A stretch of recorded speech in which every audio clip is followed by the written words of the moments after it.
Your pet would like to have a word with you. In fact, your dog, cat, bird, horse, fish, even bearded dragon would like to have an entire conversation with you. But having that trans-species discussion is difficult without an interpreter, or go-between, a specifically skilled individual who's been communicating with our animal friends for more than 3 decades, bridging gaps in understanding, elevating relationships, building peace and harmony among all Earth's creatures. That person is Suzan Vaughn, the Animal Whisperer. Have you ever longed to have more direct communication with your animal friends? If you have, this podcast is for you. Here is a simple 7-step process that you can use to have this kind of heart-to-heart, soul-to-soul communication with your animal friends. Well, like all worthwhile pursuits, it takes practice. But your animals will love you for trying, and you can expect them to show their appreciation with more affection. In this episode, how to talk to animals in 7 simple steps, and how to hear what your animal is saying, also in 7 simple steps. Here's step 1 in how to talk to your animals. Begin with a meditation to give yourself a calm and tranquil mind. And then seek out a place in your house that is also tranquil and calm to begin your invitation to speak to your animal. Step 2 is to ask for help from your teachers and guides. You can also ask for help from animals that you've had a special relationship with that have already passed on. Say your animal's name telepathically. That is, to just say it in your mind. And also visualize your animal coming to you as you begin the process of communication. You can also touch your animal to get their attention to begin the communication. Step 4 is to get a picture of your animal's body in your mind and send that picture out to your animal saying, "I'm talking to you now." Then step 5, you're open to receive. Ask your animal if there's anything that they'd like you to do or if there's anything that they'd like to tell you. Then open to receive the information and trust what you get.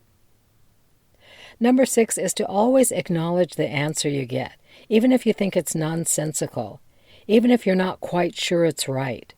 Acknowledge all who helped you communicate with your animal friend. Animals are excited to be able to communicate with you, and you want to send them gratitude for doing so. Tell them you received their message, and as the days go on, you'll be better at receiving exactly what they're trying to say. And number 7, continue to ask your animal questions, just on a daily basis. How do you like this food? How's your bed today? Are you warm enough? Do you have any aches and pains in your body? How are you doing today? Just ask your animal questions and acknowledge that your animal has sent you a response. Try to take it in. It's the very first message that comes in. Tries to race in there before you have a chance to deny it. And that's the telepathic message from your animal friends. Always remember to trust your imagination. It's a powerful tool in telepathic communication with your animals. Now you have the 7-step map showing you how to go about talking to your animals.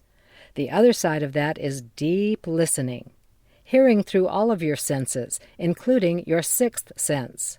So let's flip the script and check out 7 simple steps to hearing what your animal is saying. It's a simple question that thousands of clients have asked me. How do I get clear, direct messages from my animal companions? With over 30 years working as an animal communicator, I know the answer. I've taught several courses in animal communication and written 2 books on the subject, and many students report they have no problem sending a message to their animals, but they need some extra help clearly hearing the message that's coming back. So here's help hearing what your animal is saying in 7 simple steps. Number 1, begin by clearing yourself with prayer, meditation, sage, crystals, or other tools for connecting with divine intelligence. In either word or thought, declare that you're open to receiving messages from your animal friend. It doesn't matter where the animal is physically. Telepathy is not restricted by time or space. Focus on the in and out motion of your breath. Connect with your spinal column, seeing roots anchored deep into Mother Earth. Feel her support for your efforts. Set aside your own troubles, clearing the way for the message to enter. Ask your animal to participate in the communication with you. Either say this aloud or just think it. Number 2, the speed of the message is key. Lining up with your higher heavenly sources will mean that once you ask your animal a question, the answer will be the first message that races back into your head. In a New York second, your helpers will send you the response, so notice the first thought that charges in and hold on to it. Number 3, customize your telepathic language. Telepathy is a language unique to the person using it. A feeling or a picture may have one meaning for you and another connotation for someone else. Become conscious of what a particular sound, feeling, or picture means to you. For example, in your worldview, what does a yellow rose signify? Friendship or Texas?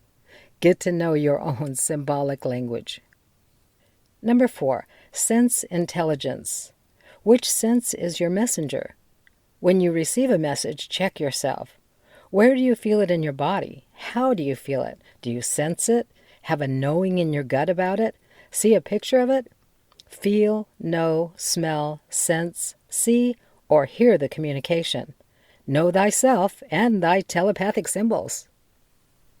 Number 5, practice being with yourself. Do you enjoy your own company? If not, work to get yourself there. Be alone and quietly present with yourself. Let go of life's distractions. Just be fully present. Embrace silence. Focus your closed eyes on the third eye center and on one thought, in-breath, out-breath. Number 6, if you're having trouble, double-check this. Fully experience and accept your feelings and senses. You're human, here to evolve, and here to experience the full range of human emotions. You'll have a tougher time receiving from the animals if you have yet to accept your own emotional self. Do your mental health work. And finally, number 7, watch the animals. Feel the life force in their bodies. Look into their eyes, recognizing their spiritual essence. Learn about what you have in common with each species. What species are you working with? Research what is needed for a fulfilling life for this particular animal. Is it a mud hole to roll in? A cool, quiet cave for hibernation? Come to know and respect the species. Animal communication is an ever-evolving practice, and that's what it takes, practice.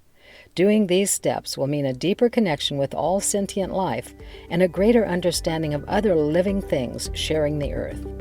You'll elevate how all humans see their animal companions. Feel the oneness with animals and allow them to teach you who they are. For more episodes in the series, be sure to like, share, and subscribe. To learn all about Suzan Vaughn and her services, visit her website at animalwhisperer.net. Be part of the community by subscribing to her Facebook page, animalwhisperer.net. Then sign up for Suzan's newsletter to enjoy more of her fascinating animal-human communication stories. So, until next time, join Suzan as she talks to the animals on The Animal Whisperer.